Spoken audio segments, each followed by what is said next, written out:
May naging pahayag si Bronny James patungkol dito kay Luka Doncic na bago nga nilang superstar sa Los Angeles Lakers. Well, dahil nga sa blockbuster deal ng Lakers at ng Dallas ay napunta nga si Luka sa Lake Show. Malaking adjustment ang kanyang ginagawa ngayon mga idol dahil alongside with the superstar like LeBron James ay kinakapa pa rin ni Luka kung saan siya lulugar kapag magkasama sila sa loob ng court. Hindi naging maganda ang first 3 games ni Luka sa Lakers, isang panalo at 2 talo at hindi pa rin masyadong kumakamada pagdating sa opensa. Ngunit sa kanyang huling laro kontra sa Denver Nuggets nang makita natin ang paglabas ng laro ni Luka nang makapagtala nga siya ng 32 points, 10 rebounds and 7 assists na naging leading scorer ng Lakers at nagpanalo sa kanila sa isang blowout game. Well, unti-unti na nating nararamdaman na kumukonekta na nga si Luka sa Lakers at nagkakaroon na ng chemistry sa ibang mga players lalo na kay LeBron.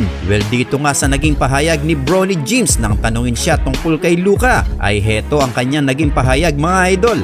His patience and just being able to be like unpredictable. I think that's... Ang pasensya daw ni Luka sa laro at ang kanyang pagiging unpredictable na hindi alam ng mga kalaban kung ano ang kanyang susunod na gagawin. Yan ang isa sa mga napansin ni Bronny sa nilalaro ngayon ni Luka sa Lakers.